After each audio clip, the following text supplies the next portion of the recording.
Greetings everyone, Brett here with Hammerhead Model Making, back with another full build video. Today we're going to be looking at a particularly interesting kit. This is a Cessna 172 in 1/72 scale. It's an all resin kit from a company called Decarli Models. Now, if you've never done an all resin kit, they present their own unique set of challenges. This one in particular appears to have been sculpted by hand, and there are a number of imperfections in this kit. However, it was the correct aircraft for the subject that I needed to model here. So here we go. First thing you have to do, obviously, is remove all of the parts from their casting blocks, and depending on what type of part it is, you either have to use a saw here like I'm doing right now to remove the casting block, or you can use just a hobby knife and some clippers to remove it. But working with a resin kit requires a lot of cleanup, a lot of patience, and a lot of test fitting. And it's interesting. So even the clear parts are cast clear resin. Now I've done resin kits before where it had like vacuform canopies and stuff. This is my first one using clear cast resin, and so again, that brings its own unique set of challenges because the clear parts were really thick and not very clear. So you can see here, test fitting the clear part shows that it doesn't really fit at all. So we're gonna have to do a lot of work on that.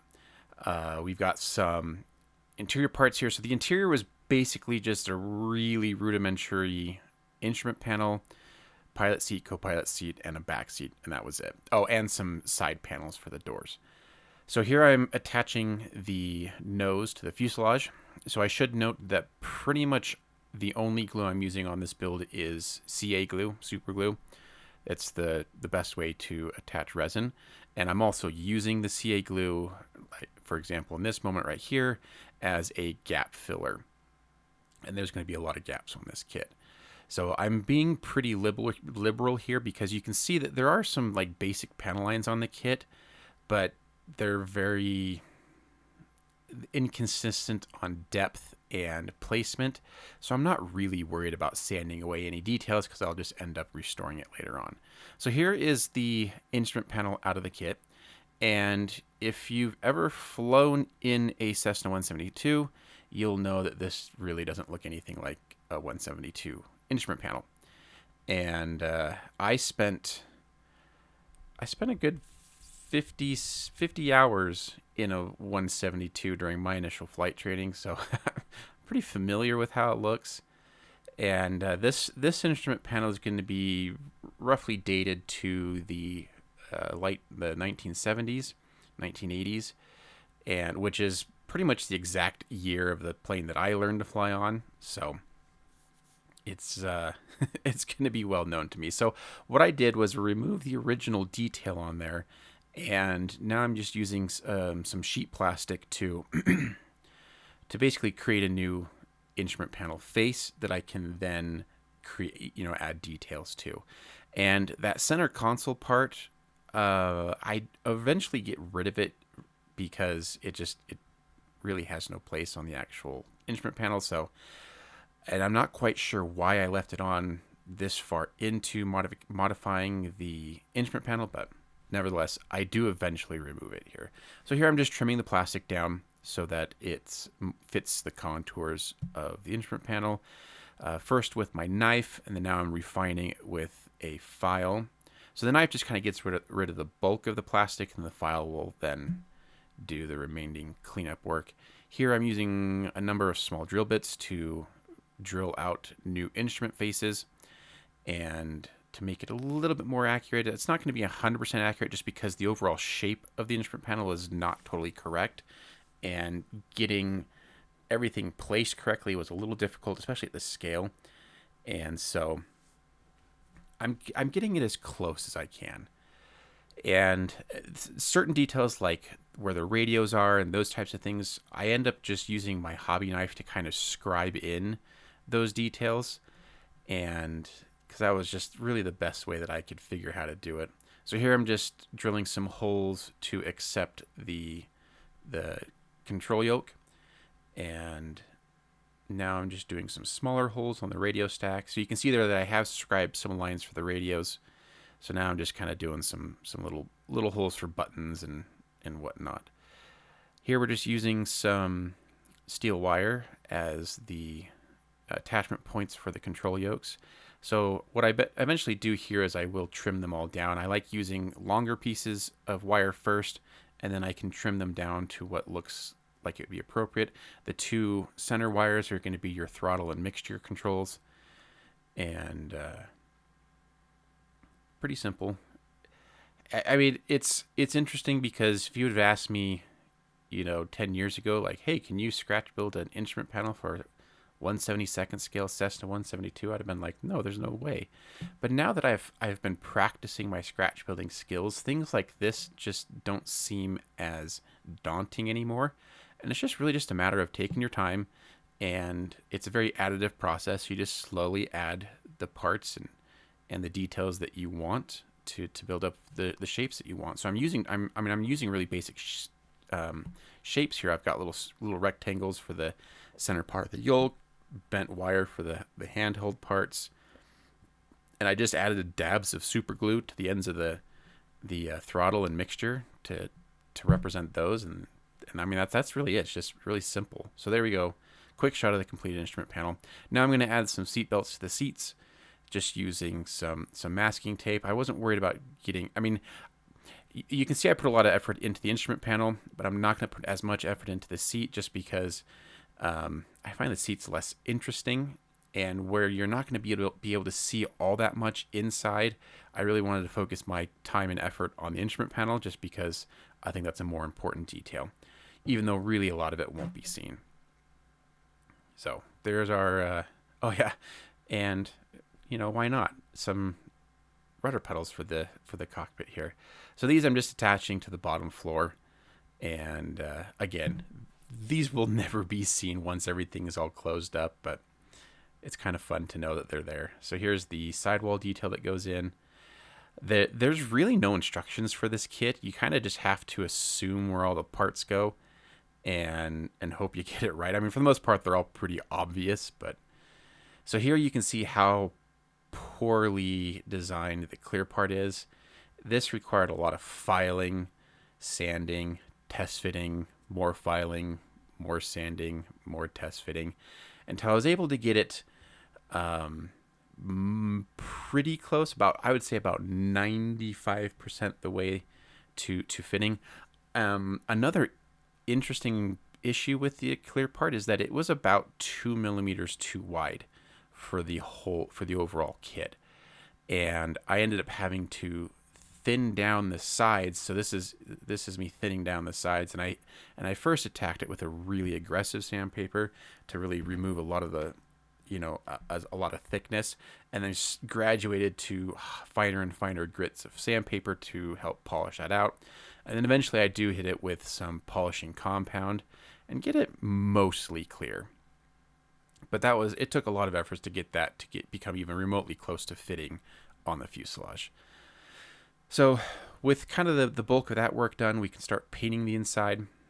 For this, I am using some Vallejo black surface primer, and then we'll hit it with some paint colors. So just it's fun going back through and finding reference pictures of old 172s from the 70s and 80s, and to see all the really interesting colors they used for the interior. I think the one that I learned to fly on was beige and brown, and beige, brown, and tan, those kind of colors. I did find a few reference pictures from this era for this particular aircraft that had this blue colored interior, and I loved that. I thought that was just great. So I'm just using this blue here to paint the seats and the interior walls. The instrument panel will get painted separately, and this is just kind of it's just fun because it's just so different, and it'll really contrast well, I think, with the exterior color, which is going to be yellow. So now we can paint the instrument panel. For that, I'm using bone to represent the kind of a really light tan color. And again, this is what the reference picture showed. So the blue interior with the tan instrument panel.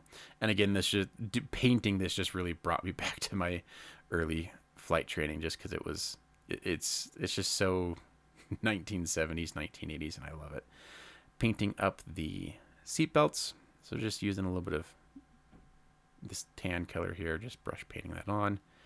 And then we'll hit a little details on the instrument panels after that. So representing the buckles with a steel color. Again, this will be sufficient for, or sorry, that wasn't steel, it was black. I apologize. This is sufficient for, what you'll be able to see on the actual, once everything's all put together. So now we can put the interior parts in. And again, just using super glue here to get everything glued in. I do want to point out that if you are using super glue to glue cockpit parts, please be aware that you need to give it time to properly disperse the fumes, because super glue does create fumes. And if you put parts into a cockpit and then immediately put a clear part over it, you run the risk of fogging the clear part, and that just becomes a huge hassle to try and clean. So if you are using super glue on interior parts, just be sure that you give it, I always be, safe side, at least 24 hours to properly get out gas and get the fumes so that you can put your clear parts on. So instrument panel is now installed. I'm pretty happy with how it's looking. And now I'm just I'm trying to use as little super glue as possible to glue the clear part on, just again because of what I just explained, to avoid fogging. And fortunately, I was able to avoid fogging on this one. So with that, we can continue building the rest of the aircraft. So one specific detail that I needed to add was the landing light on the wing, and the kit does not represent that. So I'm going to cut out, using my little razor saw here, I'm going to cut out a section of the leading edge of the left wing, and I will replace that with a clear part. So one of the fortunate things about this kit is that the resin that they used is really soft. So doing these types of modifications was fairly simple and didn't here I'm just with very little effort clipping through these parts, and then you can see here with my knife that it really doesn't take a lot of force to remove these parts. So that was pretty nice. It also made sanding and blending things really easy because it was so soft. And additionally, with this type of resin, if you have parts that are warped, like this wing was actually fairly warped, and you can use like boiling water. You submerge the part in some boiling water for 30 seconds, 60 seconds, and it'll soften up the resin enough that you can bend it, and then you drop it back into some cold water and it'll solidify again. So that can be kind of nice. I was able to get most of the warp out, but you'll see at the end of the build there's still a little bit of warp in here. So here I've inserted a chunk of clear plastic sprue into that cutout that I made in the wing, and then using my knife I chopped away the bulk of the plastic, and now I'm just sanding it to blend it into the shape of the wing. And just like the clear parts for the canopy, you just progressively use finer and finer sanding and eventually polishing, and you can get that blended in pretty good. For the higher grits, I'm also doing wet sanding, so I find that is better and yields better results than dry sanding. And then once I move on to like the polishing pads, like here, I'll start out wet and then eventually dry them out and do some dry polishing before the polishing compound. But pretty happy with how this turned out. Pretty simple modification, but adds some good detail here. So here I'm adding the landing gear struts, and you can see all the black on the fuselage is where I'd been sanding, priming, checking my seams, sanding, priming, checking my seams over and over and over again. So you can see this tiny little fuselage required a fair amount of work. At this point, we can get the wings attached to the fuselage, and those attached to the upper part of the cabin. I have also gone ahead and masked up the cabin as well. I did this off screen because it was really difficult, because I had to kind of measure where all the windows were supposed to be, because there really wasn't. I ended up sanding off what few panel line details there were on the clear parts. So it was just kind of a pain. It was difficult to film. Here I am attaching the nose wheel and the strut, which surprisingly was quite detailed, compared to the detail in the rest of the kit. The wheels didn't really have a good positive way to attach them, and required a fair amount of work to get those. I was using, for those specific ones, I used some slower setting super glue, so I had time to adjust.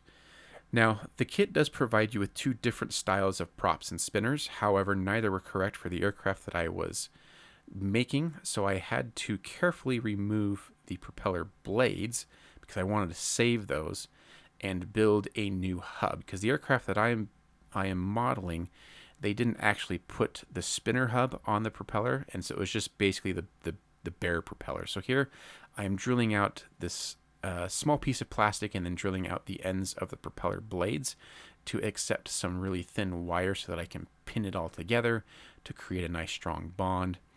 So we're just super gluing in some wire here into the base of the propeller, that was the propeller hub, and then now we can attach the propeller blades to the hub. And yes, this was this was really, really difficult to do at such a small scale, but really pleased with the results. It's a pretty simple design, so fortunately I didn't have to do tons of work on it, but nevertheless, this is much more accurate to the actual aircraft. So with the bulk of the construction done, I primed it all in Tamiya Fine Surface Primer in gray, and now we're going to hit it with some paint. Here I'm using AK Interactive RLM04. The aircraft that I'm modeling had a very specific shade of yellow, and I tested out a bunch of different yellows, Tamiya, MiG, Vallejo, and Mr. Color yellows. But the 8K yellow really was the one that was pretty much spot on to what I needed. But I don't necessarily love using 8K paint. I struggle with it for some reason. And getting a good, nice, consistent coat without having issues. But, I did a lot of tests to kind of figure out what the best ratio of paint and primer and what kind of paint and thinner and what kind of thinner to use, and eventually I got to a point where I was happy with it. So now we can start painting on some markings, because very specific aircraft, there really aren't any decals that exist for it, so I have to really do everything by masking and painting and essentially creating my own masks for this. So right now what I'm doing is I've masked off the rudder and the wingtips to paint them white, and now I'm going to paint an anti-glare panel on the nose of the aircraft. And really going thin with this because the aircraft itself would end up being fairly weathered, and so I didn't want a nice solid black nose. I really wanted a little bit of that yellow to show through, just to kind of start my first stages of weathering and to show a little wear and usage here. So I'm spraying this pretty thin, low pressure to give me the look that I want. And eventually I'm pretty happy with it. So now we're going to paint some blue stripes onto the wings and rudder. For this I'm using this Vallejo model color Ultramarine Blue, which just happens to be a great color blue. If you're into 40K, you'll be familiar with this color, but pretty happy with how it turns out. So just making sure that a lot of the aircraft was masked off, so I avoid overspray. And here you can see I have made tiny little star stencils to paint. And you can see where I nearly had a disaster spilling some of my paint out of my airbrush cup. Additional details like painting these markings on the side of the aircraft, I just ended up deciding to do this by hand. At such a small scale, I really couldn't find any spare decals to spell out what I needed that matched the style. So here I'm just using some highly thin Vallejo paint and using the tape on there as a kind of a guide. It's just hand painting this on. And definitely not the cleanest, but I mean, at such a small scale, it's really hard to tell. And right now I have the camera zoomed way in to make it look really big, but when it's sitting on the table or at arm's length, it looks good. So here I've made some more custom masks, basically cutting out on painter's tape for these registration markings on both the top and bottom of the wing. And again, for hand cut homemade masks, pretty happy with them. So at this point, with all the masking done, I can attach the wing struts. I left these off mainly because you can see how they have the little white spots at the end.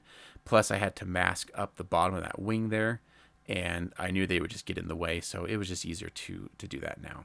So now we can hit everything with a nice gloss coat so that we can fill the panels with some panel wash and start our weathering. So we're just going to give everything a nice good coat here. This is the Alclad Aqua Gloss, and pretty much a staple in my model making toolbox. So now we can start moving on to weathering. So to start with the weathering, we're going to do a wash here. I decided to use this interior color wash for the panel wash instead of my typical, brown wash for green vehicles wash that I normally like to use. It just worked better with the vision that I had for the weathering to use this instead of the much darker wash. So just going over all the panel lines, I ended up trying to even out a lot of the panel lines, both in width and depth consistency. So pretty happy with how those turned out. Once the wash dries, you just wipe it away. What I like about these MIG washes, you don't need thinner to wipe it away. It will wipe away with a dry towel. There may be, if you didn't get a good enough gloss coat on there, there might be a few points where you have to use a tiny amount of thinner to get off, but you don't want to use a lot. So now we can hit it with a matte coat. This goes all over, and this basically seals in our wash and preps us for oil painting. And so this is the Vallejo matte coat. I do thin this with X28 thinner. So at this point we can remove our canopy masking, and I was really pleased with how well this turned out, especially because I didn't really have that much by way of guides for the windows, and I think it turned out pretty good. So now we're going to do a little bit of dry brushing with acrylic paints before we hit with oils. So this is just going to help us do a little bit of fading on certain areas of the aircraft. I'm mainly concentrating on the blacks and the blues here with the dry brush, and it really does, I think, a good job of creating a worn, kind of rough, faded effect. You could equally do it with like an airbrush, for example, but I think the airbrush would end up making it look too clean and uniform to convey that, faded appearance. So I'm just hitting these letters here just with a little bit of the dry brushing as well, so they have the same treatment as the cowl. Now we can move on to oil painting. So I have a couple colors here. I have black. I have, I don't remember what the color of the dark brown color is, and then some white. So this is my current go-to technique for oil weathering, where I apply mineral spirits liberally to a small area of the aircraft that I want to apply my oil paints to, and then using brushes that are clean brushes loaded with thinner, I then start blending them into the rest of the thinner that's on the fuselage there. And usually what I'll do is I'll do a little bit like this, and then I'll stick it in front of a little fan to dry it off, and then do another layer, do another pass until I build up the layer of grime that I want. Also doing a little bit of oil stains and kind of grime around different areas for the aircraft, like the doors here. Basically areas where people would be handling the aircraft, touching the aircraft, or on the case of the bottom here where dirt and grease would mix and grime from the engine, and dirt and whatnot from the ground picking up those kinds of things. So pretty straightforward. For the most part, I'm just using the dark brown color. I will use a little bit more black color around the engine just to give it a little bit more depth and contrast. Another modification that I forgot to make earlier on was to create the exhaust pipe there. So that's what that was. Here we're adding a little bit of wire as an antenna. And now we can, once the exhaust dries, we can paint that up. So again, I mean, you could easily build this without a lot of these modifications, but they're such simple modifications to make that I really think they add a lot of great detail to this tiny little kit. So here we're just painting the antenna white, and excuse me. Now we're just adding a few more little details to the engine cowl, and just doing a little bit of steel color paint here to create some chipping effect. You know, where the ground crew would be removing the cowling to work on the engine. You know, just basically dabbing this on by hand, creating those wear patterns. And then here we're hitting the leading edge of the wings with a little bit of steel paint, this time with a sponge, just to kind of create those random chips. And now finally we can add dry brush on some black oil paint to do the engine exhaust soot. So just going right on, and with that, our kit is done. So fun little kit. Well, I mean, yeah, it was fun. It was a fun kit. It was definitely a change of pace for what I've been doing lately, and it allowed me to practice techniques that I wasn't normally used to doing on my aircraft models. And in the end, I mean, it looks like a 172, and it's really kind of a striking. So this is for the Honduras Air Force, and at one of their trainers, and really it was a fun change of pace. So the kit itself is not cheap. I had to order it through my local hobby shop, and it ran me about $80. So it's definitely not a cheap kit, but I enjoyed it. So anyways, thank you for watching. If you've made it this far, a huge shout out to my patrons for supporting this channel and allowing me to bring this type of content to you. And I hope we'll see you on the next video. Take care.